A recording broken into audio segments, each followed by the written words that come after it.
চুলাইমদ সেৱন কৰি দুজন লোকৰ মৃত্যুৰ সন্দেহত আতংকৰ সৃষ্টি হৈছে গোলাঘাট জিলাৰ লেটেকুজান চাহ বাগিচাত। সমাধিস্থ মৃতদেহ খান্দি মৰণোত্তৰ পৰীক্ষাৰ বাবে প্ৰেৰণ গোলাঘাটৰ শ্বহীদ কুশলকৰ অসামৰিক চিকিৎসালয়লৈ। ঘটনা অনুসৰি গোলাঘাট জিলাৰ লেটেকুজান চাহ বাগিচাৰ নতুন লাইনত যোৱা শনিবাৰে লাডু তেলেংগা নামৰ এজন আৰু দেওবাৰে তেলেংগা নামৰ আন এজন লোকৰ মৃত্যুক কেন্দ্ৰ কৰি বাগিচাখনত এক উত্তেজনাই বিৰাজ কৰে। চুলাইমদ খাই মৃত্যু হোৱাৰ সন্দেহত সৃষ্টি হৈছে তীব্ৰ উত্তেজনা।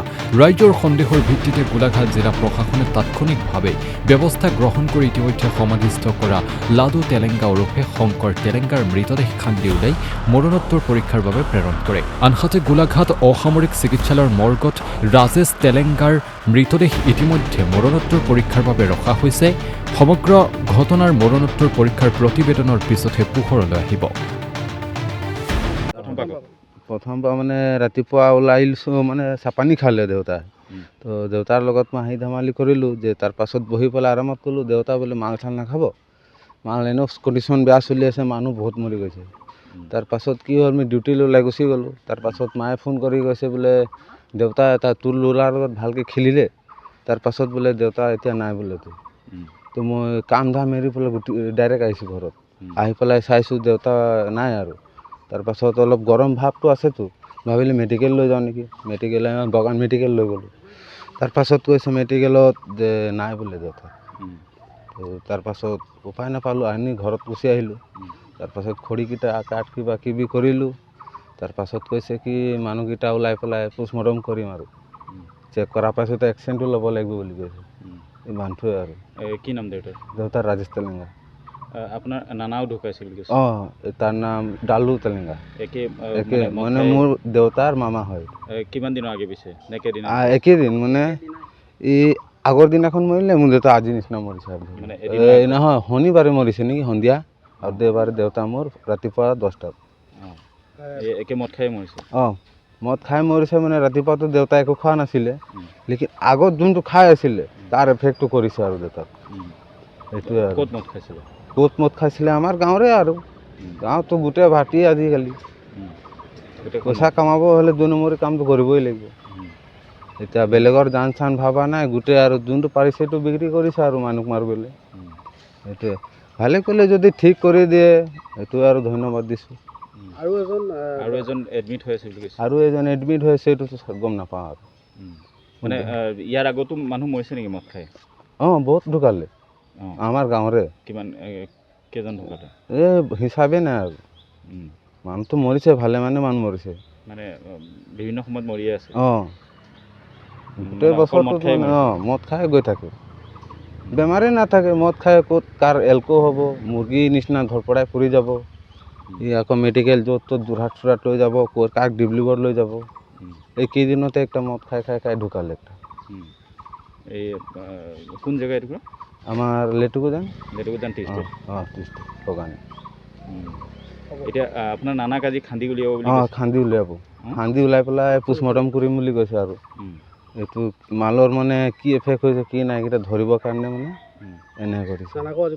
অঁ, খান্দি পেলাই ওলাব আৰু আজি। ওলাই পেলাই দেউতা ইয়াত পোষ্টমৰ্টম কৰে? অঁ, এতিয়া আৰু দেউতাক লৈ যাব আহিছোঁ আমি, আৰু ইয়াৰ পৰা লৈ যাওঁ আৰু। কৰিলে নেকি? এতিয়া গমটো নাপাওঁ কি কৰিলে এতিয়া। হৈ যাবতো লাগে, কালিয়ে অনা হয়। ঠিক আছে। দাদুও মৰিলে মাল খাই খাই, ডালু তেলেংগা। তাৰপাছত ক'ব বিচাৰিছোঁ আৰু এইটো যে আৰু ক'তো নহওক এনেকা। কোন জেগাত হৈছে ঘটনাটো? এইটোকো নতুন লাইন। নুমলীগড়। তো এইটোৱে ক'ব বিচাৰিছোঁ আৰু ক'তো এনেকা নহওক যে আৰু জান পাৰান এনেকা গৈ আছে আৰু বাৰেপতি মানুহকেইটাৰ আৰু ভালদৰে মানে অবৈধ চুলাই খাই। অঁ, পুৰা চলাই খায়। ৰাতিপুৱা 4টা 5টাত উঠি পেলাই মুখ চুখ নোধোৱে চলাই খাব গুচি যায় আগতে। আৰু ইমানে চলাই বনাই মানুহকেইটা, যিমানে ৰাতি উঠি গ'লেও মানে খুলি দি দিব, খুৱাই দিব খালী পেটত। এইটোকে ক'ব বিচাৰোঁ যে চৰকাৰক ক'ব বিচাৰোঁ এইকেইটা মানে বন্ধ কৰি দিয়ক সোনকালে, আৰু যে মানুহকেইটা আৰু অলপ ভাল জিন্দগী যাওক, ইমানটোৱে বিচাৰিছোঁ আৰু কৰিব লাগিব। আৰু তাৰ পৰা শিকি আৰু ল'ৰা বাচ্চাকেইটাও বেয়া হ'ব।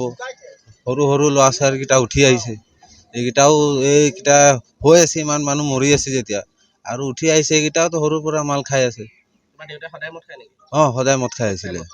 মদটো গাঁৱতে পাই আছিলে, ক'ত পাই গম নাপাওঁ, কিন্তু গাঁৱত গোটেই কেনেকা ৰাতিপুৱা ইমান 5টা 4টা বজাত গ'লেও দি দিয়ে মাল ৰাতি ৰাতিও মই বুজি নাপাওঁ যে এইকেইটা কেলে গাঁওৰক্ষী বাহিনীক জনাই নাই যে ইয়াতে মদ বিক্ৰী মানে মই এনেকা আগতে মানুহকেইটা এৰি দিছিল আকৌ কি হ'ল পুৰা আকৌ বিক্ৰী কৰি আৰম্ভ কৰি দিলে কোন কোন ঢুকাইছে তোমালোকৰ পৰিয়ালৰ মোৰ দেউতা ঢুকাইছে ৰাজেশ তেলেঙা আৰু মোৰ নানা ডালু তেলেঙা আৰু কোনোবা এজন আমি গম পামতে যিহেতু কুশল কোঁৱৰ সামৰিক চিকিৎসালয়ত ভৰ্তি হৈছে তেখেতৰ নাম এইটো মোৰ খুৰাই হ'ব মানে এইটো ৰাস্তা কিনাৰৰ মাল খাই খাই বেমাৰ হৈছে পুৰা বৰ্তমান তেখেতৰ এতিয়া যোৰহাট ট্ৰেন্সফাৰ কৰিছে ৰেফাৰ কৰিছে এতিয়া কি বা হয় তাৰ সংগঠনবিলাকে একো ব্যৱস্থা লোৱা নাই নেকি আগতে নাই লোৱা একো আগতে লোৱা নাই একো আচ্ছা বা বিভিন্ন জনজাতীয় গোষ্ঠীৰ সংগঠন আছে একেলগে কি কোনো পদক্ষেপ নলয় নেকি নাই লোৱা কি কয় আপোনালোকৰ জনজাতীয় সংগঠনসমূহ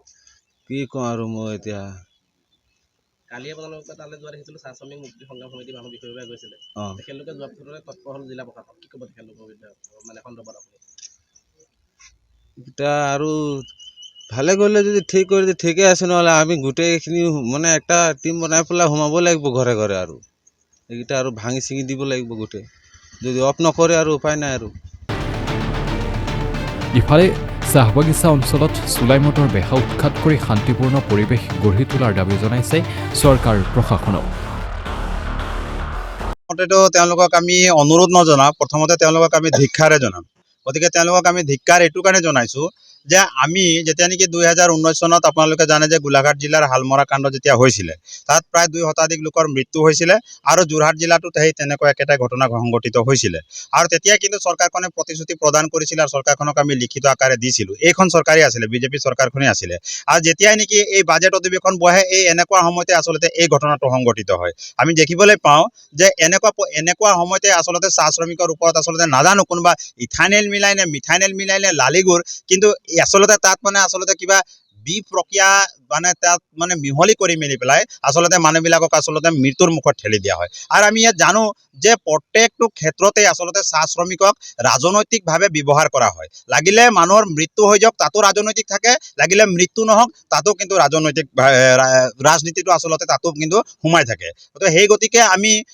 এটা কথা আমি স্পষ্ট কৰিব বিচাৰিছোঁ যে আপোনালোকে জানে যে যোৱাকালি আৰু যোৱা পৰহিৰ পৰা যেনেকৈ একেলেঠাৰি মানুহ মৰি আছে একেটা ঘৰত দুজনকৈ মানুহ মৰি আছে ইতিমধ্যে আপোনালোকে জানে যে তেওঁলোকক পষ্টমৰ্টম কৰিবৰ কাৰণে আনিছে আজিটো নেকি মৃতদেহ যোৱা পৰহি আচলতে তেওঁলোকক পুতি দিয়া হৈছিলে সেয়াও আজি খান্দি আনিছে আনি কৰি মেলি পেলাই আচলতে এতিয়া পষ্টমৰ্টম কৰা হৈছে ৰিপৰ্টটো আমি পাছত গম পাম কিহৰ বাবে কি হৈছে কিন্তু এতিয়া ইতিমধ্যে তেখেতৰ যিটো নেকি পুত্ৰ আছিলে পুত্ৰই ইতিমধ্যে স্পষ্ট কৰি দিছে কথাটো যে তেখেতৰ দেউতাকে পুৱাই আচলতে 5 বজাতে আচলতে মদ খায় আৰু চুলাই মদৰ যিটো নেকি অবৈধ ঘানীবিলাক আছে এই অবৈধ ঘানীবিলাকৰ কথা কৈছে আৰু তাত যে চুলাই মদ অবৈধভাৱে প্ৰচলন হৈ আছে এই কথাটো কৈছে আৰু এটা কথা আপোনালোকে জানিব যে গোলাঘাট জিলাৰ দণ্ডাধীশে গোলাঘাটত আচলতে যদি লালিগুৰ কিনিবলগীয়া হয় বা লালিগুৰ যদি কিবা কাৰণত ল'বলগীয়া হয় তেতিয়াহ'লে 500 গ্ৰামৰ ওপৰত ল'ব নোৱাৰে এই কথাটো কিন্তু ফেব্ৰুৱাৰী মাহৰ 60 দিনৰ কাৰণে আচলতে এইটো আচলতে লাগু কৰি মেলি পেলাই ৰাখিছিলে এতিয়াও কিন্তু 60 দিন সম্পূৰ্ণ হোৱা নাই আৰু সম্পূৰ্ণ হোৱা নাই যদি তৎসত্ত্বেও কেনেকৈ ক'ৰ পৰা আচলতে লালিগুৰ আহিব পাৰিলে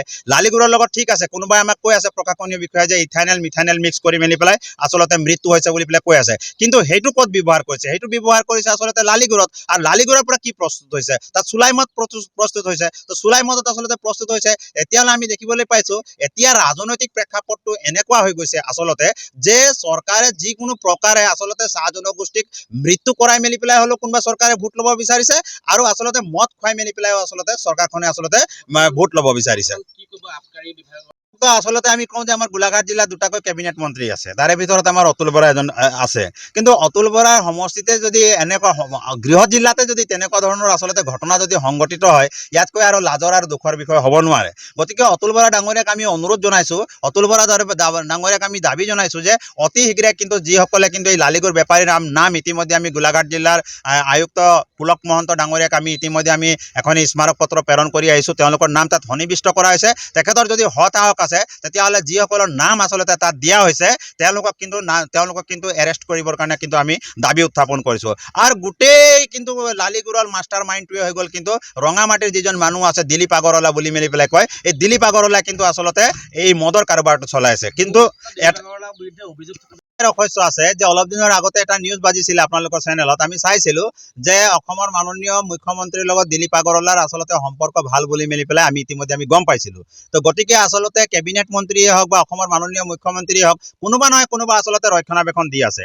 আমি দেখিবলৈ পাইছোঁ আচলতে দিলীপ আগৰৱালাই চিষ্টেমটো কেনেকুৱা কৰে এই চিষ্টেমটো অকণমান কৈ দিব লাগিব আপোনালোকক যে পোনপ্ৰথমে তেওঁলোকে লালিগুৰ সৰবৰাহ কৰি মেলি পেলাই আনে লালিগুৰ আনি মেলি পেলাই আচলতে তেওঁলোকে কি কৰিব এটা মানে চিণ্ডিকেট তাৰ কাৰণে চাৰিওফালে অসমৰ চাৰিওফালে বিয়পাই দি মেলি পেলাই আচলতে চাহ বাগিচাবিলাকত যি নেকি মাটি আছে এই কথাটো মই বুজাই দিব বিচাৰিছোঁ আপোনালোকক। চাহ বাগিচা যিবিলাকত মাটি আছে আগত আচলতে চাহ বাগিচাৰ মানুহখিনি সহজ সৰল মানুহ, সেইকাৰণে চাহ বাগিচাৰ মানুহক আচলতে মদ বনাই মেলি পেলাই তেওঁলোকে খুৱাই অবৈধ চুলাই বনাই মেলি পেলাই খুৱাই মেলি পেলাই আচলতে তেওঁলোকক যেতিয়া নিচাত থকাৰ পাছতে তেওঁলোকক এখন মানে দলিল ল'ব আৰু সেই দলিলত টকা 4,000 5,000 দি মেলি পেলাই আচলতে চহী কৰাই মেলি পেলাই সেই মাটিটো লোৱাৰ কাৰণে আচলতে এনেকৈ সেই পুঁজিপতি বনিয়া গোষ্ঠীৰ লোকসকলে মানে ডাইৰেক্ট যদি ক'বলগীয়া হয় অনা অসমীয়া লোকসকলে আমি দেখিবলৈ পাইছোঁ তেনেকৈ আচলতে লুটপাট এটা চলাই আছে।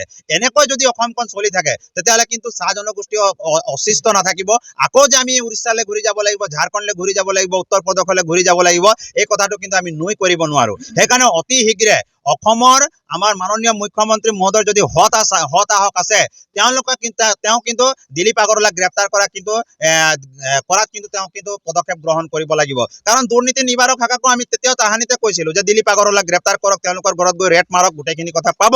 আৰু দিলীপ আগৰৱালা দেখিব দুটাকৈ আচলতে তেখেতৰ ভায়েকৰ ঘৰত আৰু দিলীপ আগৰৱালাৰ যিটো নেকি আচলতে গোডাউন আছে, লালিগুৰৰ গোডাউন আছে, চিল কৰা আছে সেই কথাটো কিন্তু তথাপিও তেখেতে কিন্তু আমি দেখিবলৈ পাইছোঁ যে কিন্তু তেখেতে কিন্তু মুক্ত আকাশৰ তলত এতিয়াও কিন্তু ঘূৰি ফুৰি আছে। লগতে এইটো কথাও কম দেই, অকল বিজেপি চৰকাৰৰ কথা নকওঁ। এতিয়া দেখক যেতিয়া নেকি আমাৰ গোলাঘাট সমষ্টিত আমাৰ অজন্তা নেওগ আছে, অজন্তা নেওগ ডাঙৰীয়াৰ এগেইনষ্টত যিয়ে খেলিছিলে বিতুপন শইকীয়া আছে। এতিয়া ধৰি লওক আমাৰ সৰুপথাৰ সমষ্টিত যিটো ঘটনা আছিলে তাৰ বিধায়ক হৈ গ'ল আপোনাৰ বিশ্বজিৎ ফুকন, তেখেতৰ এগেইনষ্টত কোনে খেলিছিলে? ৰজলিনা তিৰ্কী খেলিছিলে। তেনেকুৱা আচলতে আমি দেখিবলৈ পাইছোঁ সেই বিৰোধীবিলাকৰ কিন্তু মাত নমতা হৈছে। ইয়াত কিন্তু আচৰিত কথা আমি বুজি পোৱা নাই। তাৰমানে ইয়াৰ দ্বাৰা এটা কথা স্পষ্ট হৈ গৈছে যে দল সংগঠনক এনেকুৱা আচলতে প্ৰতিফলিত কৰাব বিচাৰিছে যে ধৰি লওক আমি যেনিবা কংগ্ৰেছৰ কাৰণে মাত মাতি আছোঁ, আমি যেনিবা এজিপিৰ কাৰণে মাত মাতি আছোঁ, আমি যেনিবা বিজেপিৰ কাৰণে মাত মাতি আছোঁ, কিন্তু এই কথাটো আমি নুই কৰিছোঁ। আমি আচলতে চাহ শ্ৰমিকৰ কাৰণে মাত মাতি আছোঁ। চাহ শ্ৰমিকৰ আচলতে শৈক্ষিক দিশটো কেনেকৈ আগবাঢ়ি যাব, চাহ শ্ৰমিকে আচলতে কেনেকৈ ৰক্ষণাবেক্ষণ পাব, চাহ শ্ৰমিকে আচলতে কেনেকৈ সুৰক্ষা পাব সেইটোৰ দিশৰ ওপৰতে আমি ভিত্তি কৰি মেলি পেলাই আচলতে আমি সংগ্ৰাম কৰি আছোঁ, আমি কাৰ্যসূচী কৰি আছোঁ। ইয়াত কিন্তু আমি কাৰোৰ লগত আমি মিতিৰালি কৰি মেলি পেলাই কৰা নাই। যদি কোনোবা যদি বিচাৰে, কোনোবা যদি মিনিষ্টাৰ MLA বা কোনোবা যদি SP কোনোবা যদি DC বিচাৰে, আমাৰ ফোন কলবিলাক আছে, লৈ মেলি পেলাই তেওঁলোকে কল লিষ্টত গৈ মেলি পেলাই তেওঁলোকে চেক কৰালে হ'ল যে আমি কোনোবা মিনিষ্টাৰ কোনোবা MLA ৰ লগত কথা পাতিছোঁ নেকি। তেখেতে যদি প্ৰমাণ কৰিব পাৰে তেতিয়াহ'লে অমিত নাগক লৈ মেলি পেলাই জেললৈ সোমাই দিয়ক, এই কথাটো কিন্তু স্পষ্ট কৰি দিছোঁ। আমি কিন্তু মাত মাতি আছোঁ একমাত্ৰ চাহ শ্ৰমিকৰ কাৰণে। আৰু চাহ শ্ৰমিক যেতিয়ালৈকে থাকিব তেতিয়ালৈকে চাহ শ্ৰমিক মুক্তি সংগ্ৰাম সমিতিও থাকিব আৰু মাত মাতিয়ে থাকিব। আমাৰ কিন্তু কণ্ঠ কেতিয়াও ৰুদ্ধ কৰিব নোৱাৰিব। আৰু লগতে এটা কথা আমি দাবী কৰিব বিচাৰিছোঁ, যি নেকি 2জনকৈ মানুহ মৰিলে, ইয়াৰ আগত আমি দেখিলোঁ 6জনকৈ মানুহ মৰিলে, সৰ্বমুঠ 8জন মানুহ মৰিলে। আৰু এজনক আমি গম পাইছোঁ ইতিমধ্যে গোলাঘাট অসামৰিক চিকিৎসালয়ৰ পৰা আমি দেখিবলৈ পাইছোঁ যে যোৰহাট মেডিকেল কলেজলৈ তেখেতক কিন্তু ইয়াৰ পৰা ৰেফাৰ কৰি দিয়া হৈছে। যাতে তেনেকুৱা ঘটনা আৰু সংঘটিত নহয় সেই কথাটো আমি দাবী উত্থাপন কৰিছোঁ। আৰু লগতে যি নেকি আমাৰ যিটো নেকি শংকৰ তেলেঙ্গা আৰু ৰাজেশ তেলেঙ্গা যিটো নেকি আছে এই তেওঁলোকৰ পৰিয়ালে আচলতে আমি চাহ শ্ৰমিক মুক্তি সংগ্ৰাম সমিতিয়ে দাবী কৰিছোঁ অসম চৰকাৰে তেওঁলোকক কিন্তু 10 লাখ কোটি টকা কিন্তু ক্ষতিপূৰণ দিবৰ কাৰণে আমি আচলতে দাবী তেওঁলোকক উত্থাপন কৰিছোঁ। তেওঁলোকে যেনেকৈ আচলতে আমাৰ চাহ শ্ৰমিকৰ ভোট লৈ মেলি পেলাই আচলতে বিশ্ব দৰবাৰত জিলিকি আছে আৰু চাহ শ্ৰমিকক আচলতে লৈ কৰি মেলি পেলাই যেনেকৈ আচলতে আমি দেখিবলৈ পাইছোঁ যে এটা মুখ্য ভূমিকা তেওঁলোকে পালন কৰি আছে, এই ভূমিকা কিন্তু আমাৰ দ্বাৰাই পালন কৰি আছে। সেইকাৰণে চাহ শ্ৰমিকৰ প্ৰতি যদি দৰদ আছে নে নাই এই কথাটো কিন্তু জল পটপটকে এই কেইদিনতে ওলাই যাব। সেইকাৰণে এই যি নেকি পৰিয়ালবিলাক মৰিছে, পৰিয়ালৰ লোকবিলাক মৰিছে, তেওঁলোকলৈ আমি সমবেদনা জ্ঞাপন কৰিছোঁ। লগতে অসম চৰকাৰক আমি দাবী জনাইছোঁ অতি শীঘ্ৰে কিন্তু তেওঁলোকক কিন্তু এককালীন সাহায্যকে 10 লাখ টকাকৈ দিবৰ কাৰণে, ক্ষতিপূৰণ দিবৰ কাৰণে আমি কিন্তু অনুৰোধ জনাইছোঁ।